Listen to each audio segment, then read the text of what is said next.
Welcome home to USA Global TV and Radio, a place where dreams take flight, with authentic storytelling, diverse perspectives and meaningful conversations, where global stories unite and bridges are built beyond all borders. Discover world-class education, entertainment, hope and inspiration. Together, we're building bridges worldwide. Subscribe to our channel, USA Global TV. Download our app, USA Global TV. Be our guest or join our team. Visit usaglobaltv.com. Thanks to our founder and executive producer, Dr. Jacqueline Kerbeck. Music score by Yeffy Tang from Cloud Road Music. Voiceover artist Mike Porter. Creative direction by Paul Garcia. USA Global TV and Radio, your home for global connection. All rights reserved. This video and its contents are the exclusive property of USA Global TV and Radio. Unauthorized use, duplication or redistribution in any form is strictly prohibited.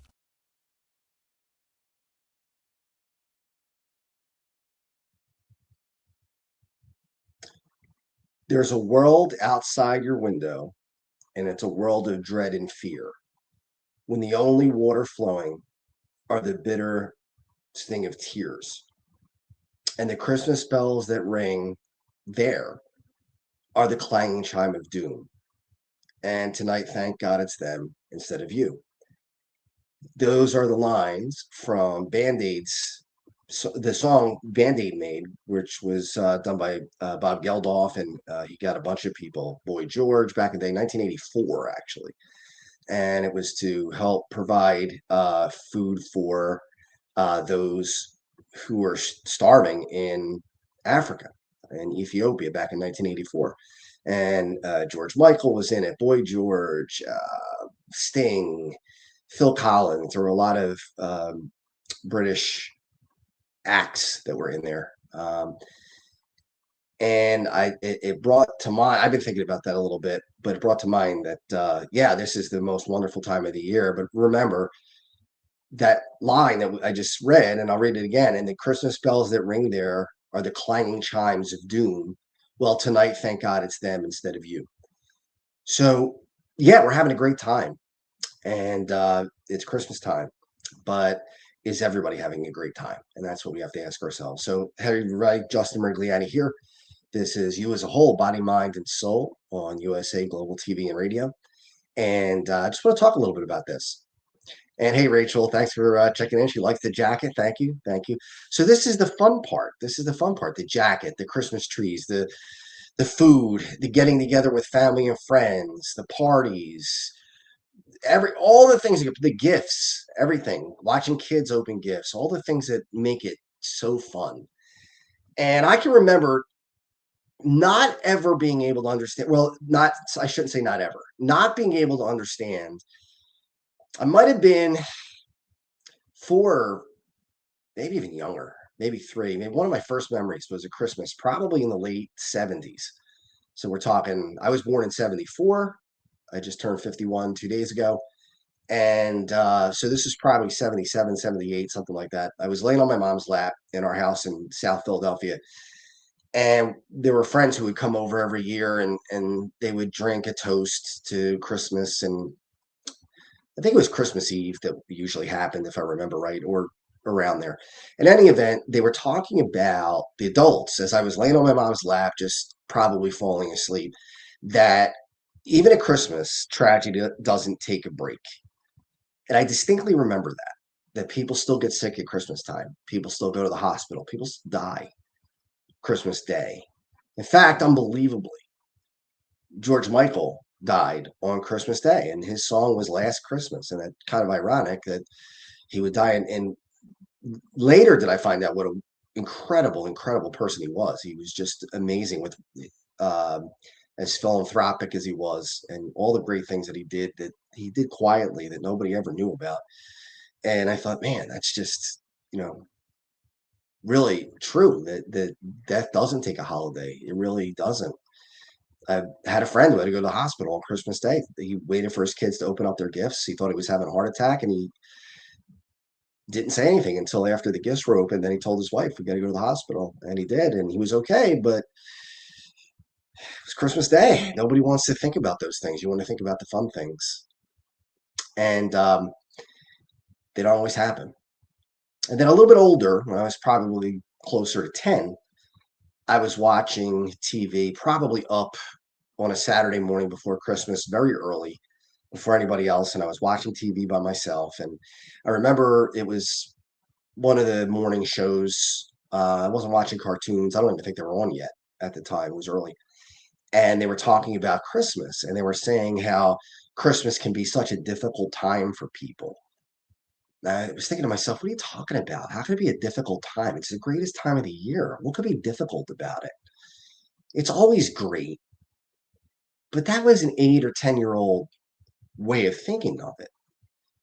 It didn't dawn on me that, yeah, Christmas can be tough for people for a lot of different reasons. So those two things have stuck with me. And again, it's kind of strange because you'd think as a young kid, maybe 3 or 4 years old, if that, maybe three, maybe less than three, who knows, in the late 70s, kind of sitting on my mother's lap, just listening to people around me talking. And it just struck me that I remember them saying this person had a heart attack and it was Christmas Eve or whatever. And I remember them talking about how it doesn't matter, Christmas doesn't discriminate or something to that effect. But I remember exactly what it meant. And I was just a baby. And then a few years later, hearing that on TV that Christmas could be hard. And now as an adult, I get it. I understand that very well.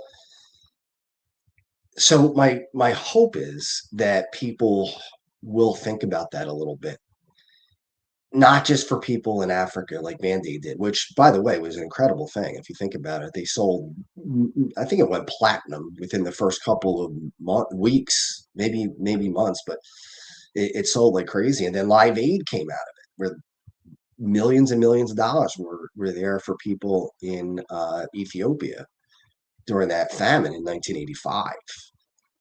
But it doesn't necessarily have to be people in Ethiopia.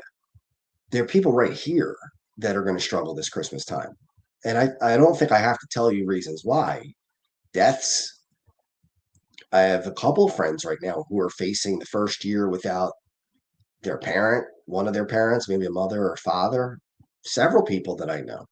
And as I get older, that's going to keep happening. That's going to keep happening. Oh, Rachel says, when I worked at the IRS, it was a policy not to send notices during December. That's really good. That's really good. So it's nice that the IRS, even then, was, we demonize the IRS. I'm sure a lot of people do, but that is humane not to do something like that at Christmas time in December. But yeah, I mean, several people that I know, and I'm getting to the age now where it's going to keep happening. I'm again 51 years old, and people are going to lose their parents, and I eventually will lose my parents, and my kids will lose me, and that's going to, it never ends. It's not going to stop. It's inevitable. And those Christmases are not going to be the same, and they're not going to be as easy. And you'll look over at those empty chairs, and you'll look over where they used to sit in the living room watching TV, and you'll maybe watch a Christmas movie, and it'll bring back their memory, and it will be very, very difficult. And then hopefully as the years go by, it'll become less and less difficult. So there is a juxtaposition here where you have the fun, where I'm wearing the suit, and then there's the sadness part of it. And there are other things, like I'm in the middle of a divorce. That's not easy to do at Christmas time. And not being able to always be with your kids when you want to be with your kids, because maybe you're separated, maybe um, your kids have gone to college and they moved out and they're not coming home for Christmas, or maybe they moved away. Maybe they're older and they moved away to another state, maybe another country, and they can't make it home for Christmas. Those are all things that are going to be painful.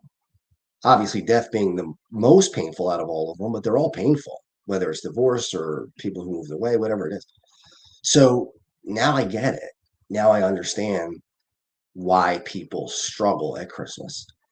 And I listen to people say to me a lot, I got to get through the holidays. And it's such a shame that people have to get through the holidays. Not, I'm looking forward to the holidays. I can't wait. I want to be present during the holidays, but I got to get through them. Almost like I can't wait till it's over, because then I won't have to think about the pain that I'm in order to feel comfortable. And that really is sad if you really think about it.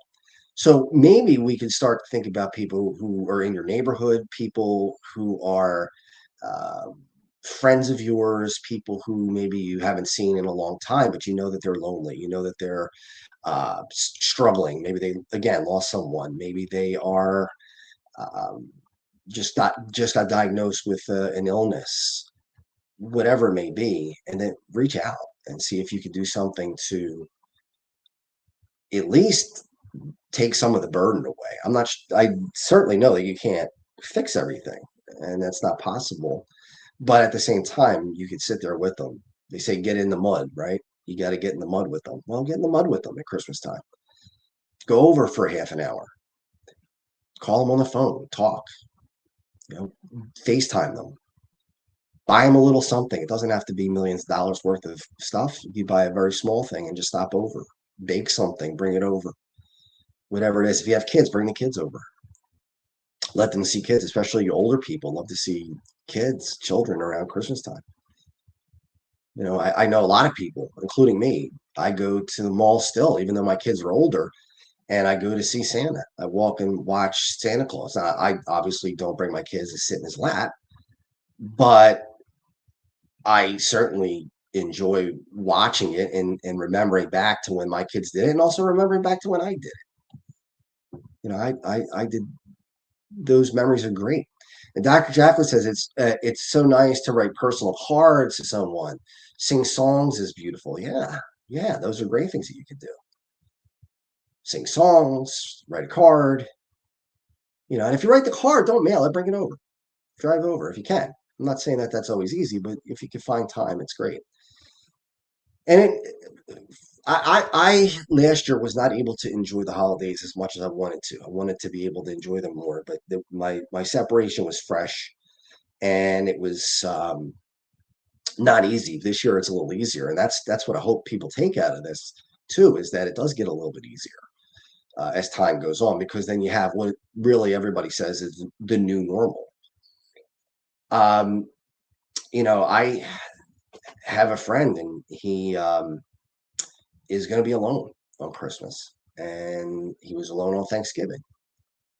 And I tried to see if I could get him out and get him to join us, my family, and just be a part of holidays and have some family around him. And he really didn't want to. He just wanted to be alone. And when I say that, I don't mean that he wanted to be alone. He just could not force himself to come out and be a part of anything due to depression, mental illness.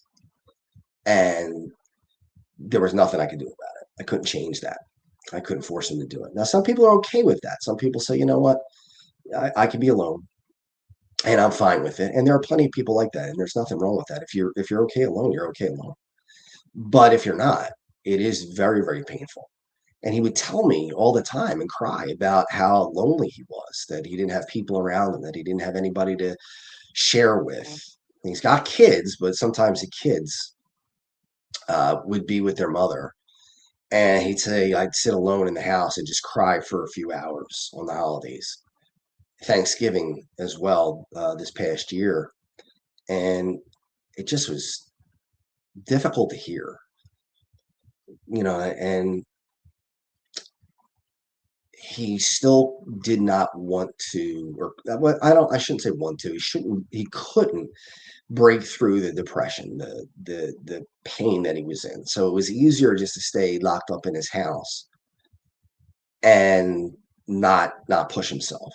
I get it. I've been there. I know what depression's like. Dr. Jacqueline says she was alone on Thanksgiving working in another country and cried for about 15 minutes and then got back to work. And that's a strength that Dr. Jacqueline has, is the ability to be upset, mourn something, be sad about something, and then say, all right, I've spent enough time doing that. And now it's time to get back to what I want to do or what I need to do. And that's a skill. That's a skill that needs to be worked on. That's not a skill that comes easy to most people. And I'm sure it didn't come easy to Dr. Jacqueline either. I think she probably had to work on that. I don't think that that's something that's natural to most people. We tend to latch on to difficult things, hard things, and ruminate, where it runs around and around and around in your head, and you just can't get that out of your head, and it just stays there. And you can't reason with it. You can't say, well, I'm not going to think about it, or you can't tell it to turn off, because the more you try to fight it, the more you will have trouble.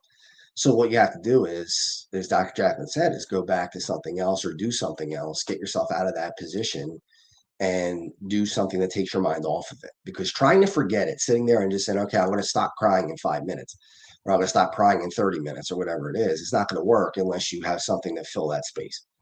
So you have to be able to move on. And it is a unique skill. I certainly know that not everybody has it. I'm developing it. I'm getting better at it. I certainly wouldn't say that I have it. So where Dr. Jacqueline might have 15 minutes of sadness, I might have 5 hours of sadness, and then I can start to feel better and move on. Now, it's far cry from when there were times where I'd be depressed for a week. 5 hours compared to a week is huge, the difference.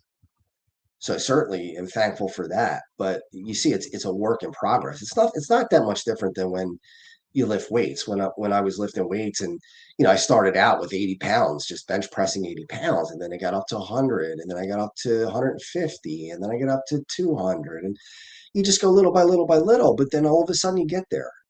Or planks. People do planks. My brother does a lot of planks.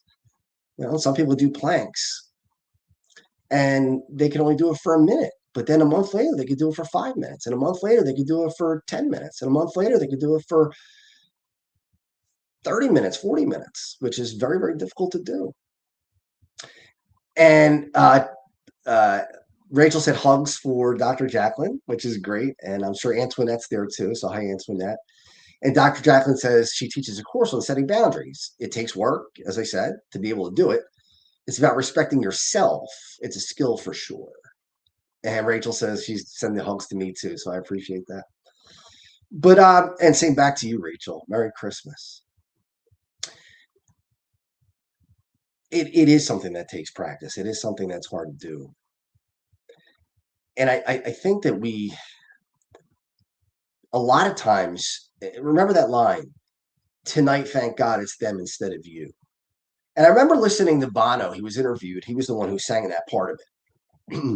And Bono said that was difficult for him to sing because he felt it was harsh, that you're saying, thank God it's them instead of you. But Bob Geldof, who wrote the song, was saying that's not how he meant it when he wrote it. What he meant was, think about the fact that you put yourself in their position. What would it be like if you were home alone on Christmas? You didn't have your kids with you. You're sitting in the living room. There's nobody to eat with. All you have is the sound of television or the internet. And your thoughts are racing because you're depressed. You're upset. And there's nothing you can do about it. You can't talk to anybody about it. You're all alone. And this friend of mine, no family, no friends in the neighborhood, in the area. And he's just got to try to keep it together and do the best he can. And I know what's going to happen. I already know. He's going to cry and he's going to be sad and probably try to sleep most of the day away. And that's heartbreaking. But it goes back to what I said in the beginning of the show. My young mind could not even fathom the fact that the holidays can be hard for people. I just could not even believe that could be possible, because what could be more fun than the holidays? And then you get older and then you start to see the things that happen. High school friend of mine, this yesterday, I guess it was, or the day before, her apartment was on fire, caught on fire. And there is a GoFundMe if anybody's interested. You can go on, check me out on Facebook. I'll post it if you want to donate to the family. But it's just awful. Her apartment caught on fire. They lost everything. She's in the hospital. And unbelievably, her husband was one of the firefighters fighting the fire, and he was killed. So she lost her husband. She's in the hospital, and she lost everything she owned in the blink of an eye. Now, that kid who wasn't able to see how Christmas could be painful, now as an adult, I could see it could be monumentally painful. it can be painful to the point where it's almost impossible to get through, that you really need to sleep it off, or you need to, some people drink, some people, take medicinal marijuana or other kinds of medications. Hopefully they don't do it, to excess, but some people do those things. You know, some people see a therapist, and whatever it takes, try to get through it as best you can, but it's not that easy. And then think about this. I mean, she's gonna have to remember that the rest of her life. Every Christmas is gonna be the same thing. It's the couple days after my apartment burned down, I lost my husband and I wound up in the hospital. Now, how does she get through that even 10 years from now? How does she say, it was 10 years ago, so I'm gonna be able to get through it this year? I don't know if that's even possible. I don't know if I could ever look at Christmas the same way if it happened to me. So it doesn't have to be far away. I think we think about people um, who are struggling, who are starving, who are homeless, to be out there somewhere. Because a lot of us live in suburbs. A lot of us don't live in the city where you see homeless people or you see people who are poor.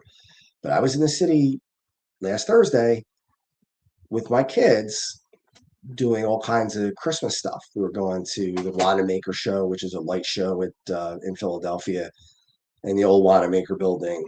We went to the Charles Dickens house and we saw that, and went to a place called Reading Terminal Market where we had some ice cream, and then we went to another light show, and it just was a great night. But you know how many homeless people we passed during that excursion?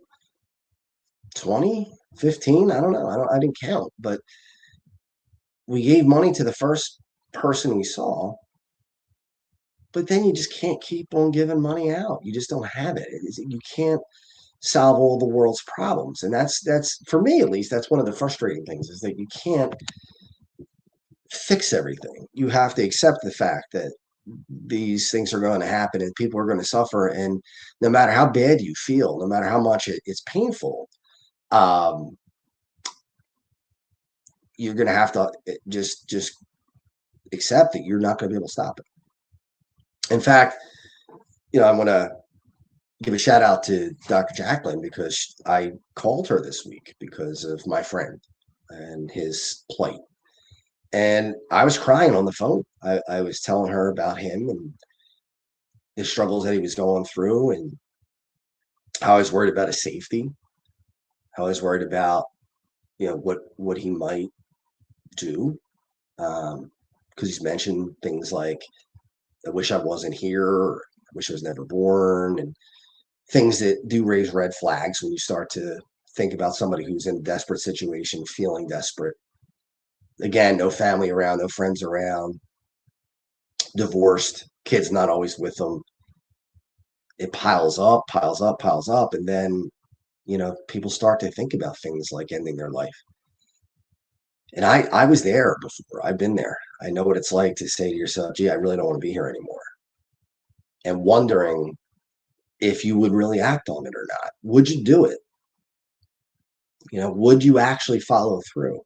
And I don't know how you know that. I don't know, short of a crystal ball, how you can tell whether people are serious or they're just saying that and it's a cry for help. I really don't know. I'm not sure. And I think most professionals don't know either, because people who do commit suicide, most of the time have gotten help, and it wasn't caught, and it wasn't something they were able to stop. Now, I'm not trying to be a Donnie Downer here, but how do you know that if you don't reach out to somebody and you don't do something for them, you don't bring them over a pie, or you don't sit with them for half an hour, how do you know that didn't save their life? How do you know?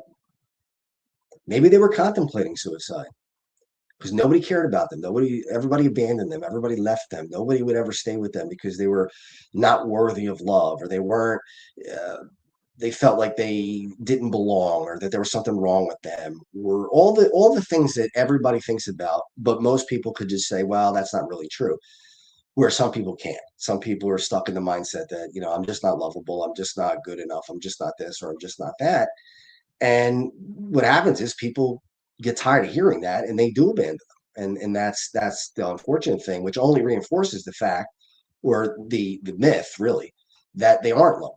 It's not true, but it gets reinforced when people are like, I'm tired of hearing it, so I'm not going to go back. Go back. Go back. Keep going and keep trying to help that person until you can't anymore. And that's what it's come to with this friend of mine. I asked him to get help. I said, you gotta get through these holidays, but you need help. You need somebody to help you through this. And he just doesn't want to get it. And he was angry. And I had to pull back the reins and say, I just can't do anything. I can't help anymore. I don't have the ability to do it. And until somebody wants that kind of help, you just can't. But you try as hard as you can. If somebody tells you go away and they don't want you anymore to give them advice or to do what you can for them, then you have to respect their wishes and you have to let it go. But if they're enjoying your company, or if you're making them feel better, it's well worth it. So, there's no reason not to have fun, and there's certainly no reason to dwell on these things either. There is a happy medium where, yeah, you want to think of people who are less fortunate. Toys for Tots is a great thing to do. But you don't want to get yourself into a point where you're mired inside of a depression because you think about all the kids who are going to go without toys. It's sad, of course it is. Or the people who are going to be eating alone. Yeah, it's sad. It's very difficult to think about. The people who have lost someone. It's very easy to put yourself in their position. What's going to be like when that happens to me? And it's okay to do that for a short amount of time. But if you do it too long, it's going to ruin your holidays. And inevitably, you're going to face holidays that are going to be tough for you too. Like you said, my friends who have lost parents, I haven't experienced that. I don't know what it's like to go through a Christmas without my parents. Unless I die first, I am going to experience that. There's no way around that. It's not something that I could say, hey, it never happened. It's 100% likely that will happen if I live long enough. Now, being 51 and my parents being close to 80 and just over 80, the odds are that I'm going to live a little longer than them. So I'm going to have to face that. My daughter, the other day when we were out, she said, Dad, I hope all four of my grandparents are at my wedding. She's 19. And I didn't want to upset her, but I told her, I said, look, you're going to have to face the fact that you're going to be lucky if any of them are there, because you're 19. And unless you get married at 25, in 10 more years, everybody's going to be pushing 90 or close to it. And that's hard. It's not easy. It's well past average. And again, I know this sounds like a show where it's just kind of gloom and doom, but it's not. It's just, we have to remember that we're going to be in the same position. And if you can put yourself in the position that other people are in right now, maybe you can help them through it. And maybe they'll help you. Yeah, maybe you being there for them today, they'll pay it forward going down the line. So when you're in that position, they're going to say, yeah, you know what? You were there for me, and I'm going to be here for you now. We'll get through this together. I hope people never let the holidays become something that they have to get through, that they want it over so bad because it's so painful. And I honestly believe, and I know that not everybody around the world, and we're going live around the world here, that everybody believes the same thing. I get that, but I believe that they're all still here. They're just here in a different way. And yeah, I mean, that doesn't make it less painful, but it certainly is some comfort to know that, or at least believe, if you believe, that they're not just gone, they're here, and the memories are still here. Now, the memories, when they first happen, can be painful, and they are painful, but then they become treasured memories that you're going to hold on to, and you'll say, remember when so and so did this, or remember when so and so did that, and that was great. That was really funny, or whatever. And my family does that now. We laugh about things that relatives did, and we laugh about some of the crazy things that they said, and things that they enjoyed at the holidays and traditions and things like that that continue to go. Remember, I always tell you with this show is if you're coming here for answers, you're coming to the wrong place. All I'm trying to do is make you think. I'm not here to answer questions and give you all the answers to life because I don't know all the answers. I don't have all the answers. Are there times now that I struggle with certain things at the holidays? Of course. Of course I do. Am I always able to do what Dr. Jacqueline does and take 15 minutes and be sad and then be over it? No, I can't always do that. I try, but I can't always do it.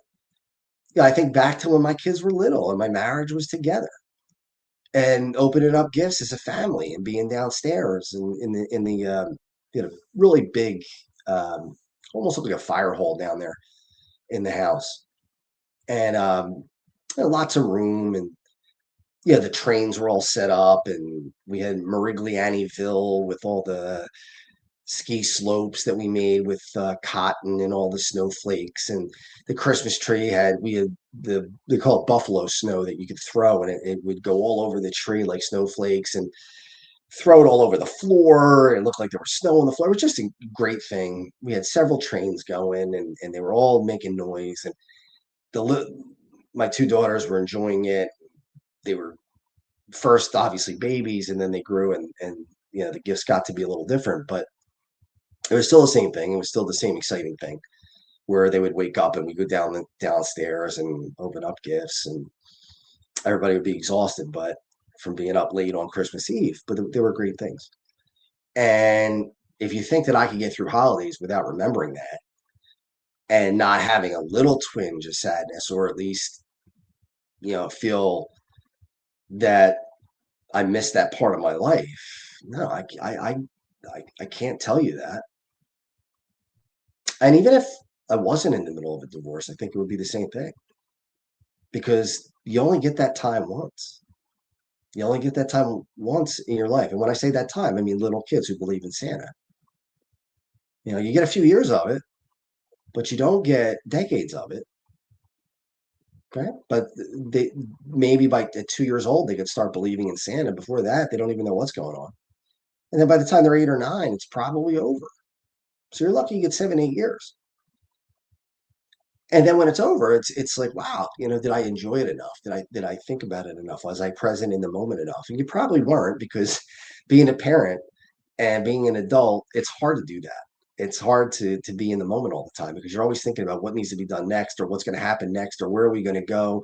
Where do we have to drive? Are the kids ready? Did anybody get sick? All the million things that go into holidays. But you look back on it later, as I do, with a 19-year-old and a 14-year-old, and I think, man, those are great days. But I'm also starting to think about how great these days are too. That they are 19 and 14, and the gifts are fun to give them still, and the surprises are still fun, and they're still my babies. I mean, it's not going to change just because they get older. It's not going to make any difference. And the memories that I have with my grandparents and those aunts and uncles and cousins who were there when I was a kid, and I thought Christmases will never be the same if they weren't here. They're not the same, but that doesn't mean they're bad. They're still good. They're good in a different way because my kids weren't here when I was 10, obviously. No. So yeah, my grandparents aren't here. None of them. And that's not easy to think about all the time, especially the holidays. But if time didn't move on and they didn't move on, then my kids would never have been here, and I would be perpetually 10. So we talk about reframing on the show all the time because that's a big part of it. That's a way to reframe. You could frame it as, oh my gosh, I miss these old days and they're never going to be back again, and it's done, which is true. But you could also say, yeah, that's true, but there are also days now that are happening that never happened before, and these are new ones. It's taken me almost 50 years to get to that point. I wasn't there for most of my life. And it's a work in progress too. It's not something that is linear. It doesn't always just keep growing and growing and growing. I have days where I'm just like, oh, I can't, I'm just not feeling it. And the sadness can not be overwhelming, but it can be pervasive. It can feel like it's a heavy, heavy day. And then the next morning I wake up and I say, all right, I gave up yesterday to sadness. It's not going to happen again today. And I try to fight it, try to fight it. But there are so many things that you can do and I can do to help people through tough times. Like donate money.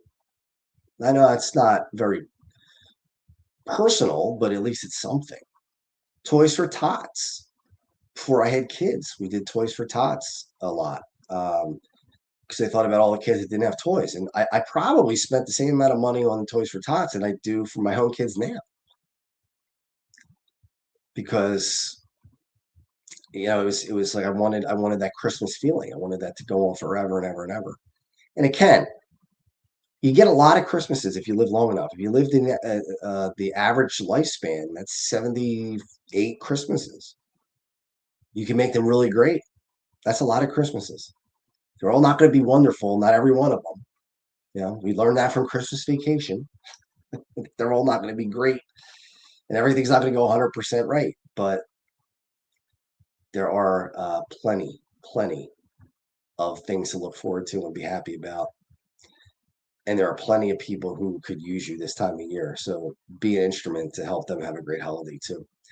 All right, we're up against the clock. So I just wanted to end the show with a couple of things. If you want to go to my website, I'm still in business for now. We're struggling here with the economy, but it's www.justforyoutc.com. And what we do is corporate training, soft skills, computer skills, Word, Excel, PowerPoint, Outlook, a bunch of other ones. We've added AI to it now, Chat GPT. And we also do soft skills, time management, conflict management, all different types of training, individualized group training. And then my charity is, you can find me at www.checkmatescharity.com. And we support people with Crohn's disease, colitis, and ostomy. And we're also starting to branch out for people who have mental illness to try to help with that as well. So we're moving. We're gonna have a revamped webpage. We got a lot going on. So check with us, and we'll give you more information. There's a show that we did together, Dr. Jacqueline and I, probably about 10 years ago, rapping with Dr. Jacqueline. So going back a ways.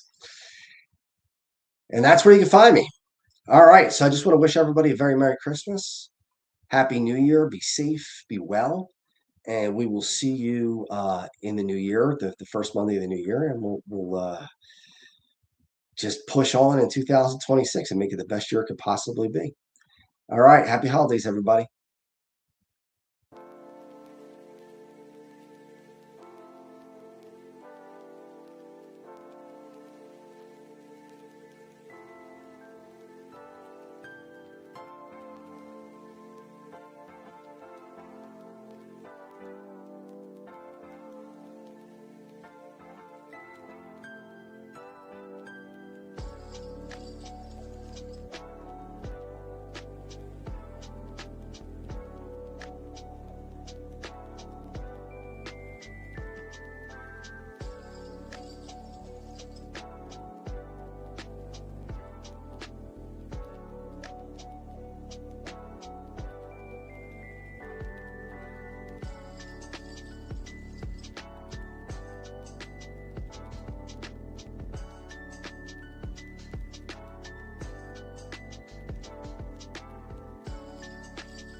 babe, now. Listen, babe, now.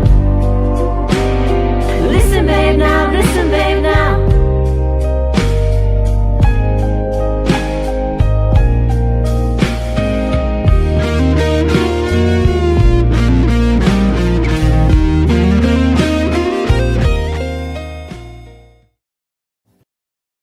USA Global TV and Radio proudly presents Tracy Cram-Perkins, a dementia caregiving survivor teaching how to balance care with peace of mind. #1 resource for dementia caregivers. It's the book Dementia Home Care: How to Prepare Before, During, and After. Over 17,000 copies sold of this must-have guide. And now a testimonial from Tracy Smith.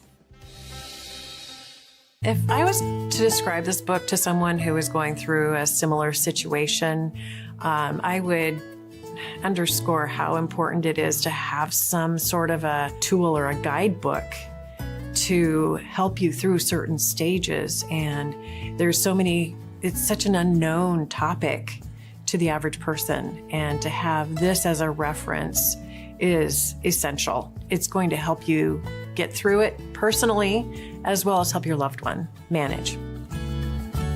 To learn more, go to tracycramperkins.com. Tracy Cram-Perkins is an award-winning author. She's also the host of Dementia Home Care television show.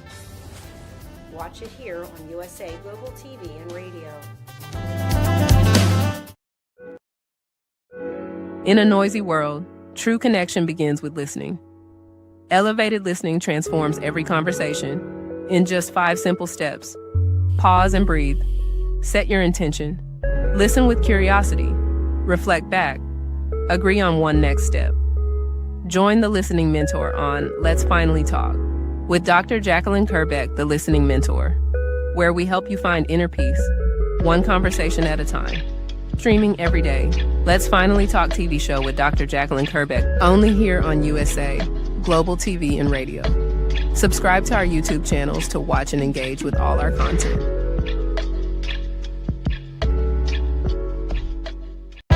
USA Global TV and Radio proudly presents Steve Klein Art at steveklein.art.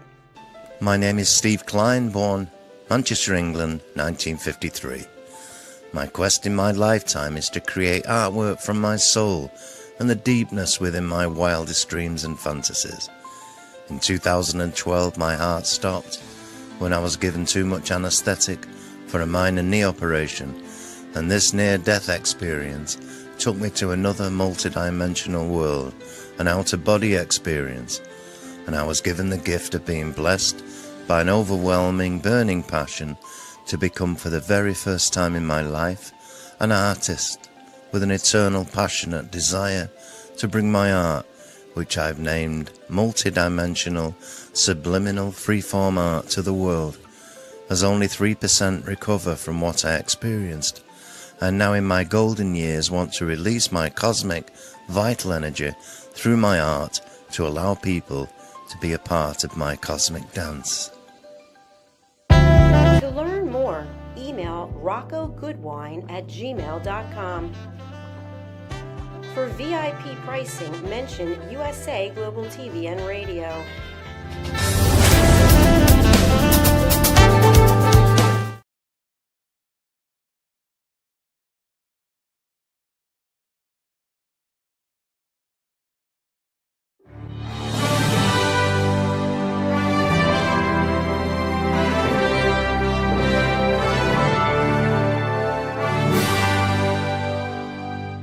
Which of these 5 statements sounds mostly like you? 1. I often wake up in the middle of the night worrying about my future. 2.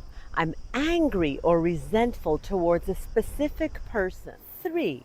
I have anxious, obsessive, compulsive thoughts throughout the day. 4. I have an addiction like smoking, drinking, shopping, sugar, or social media. And 5, I feel that I'm wasting away my life.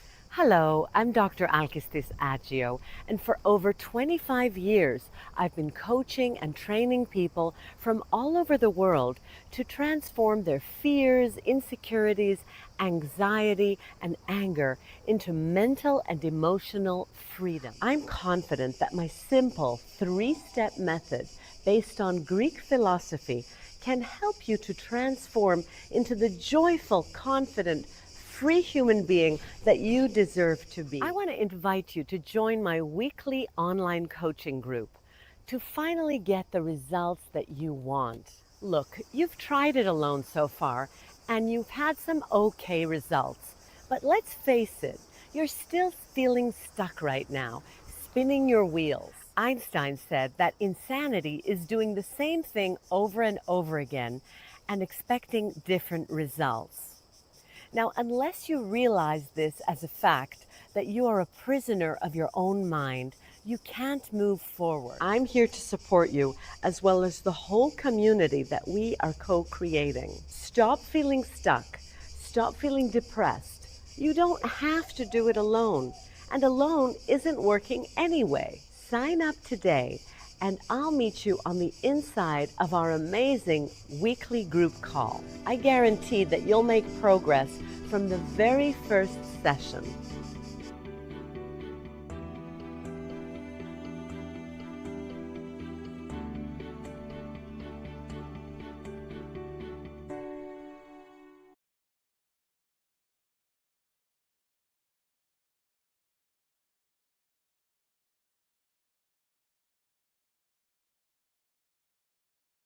Thank you, viewers and listeners of USA Global TV and Radio, for joining us today.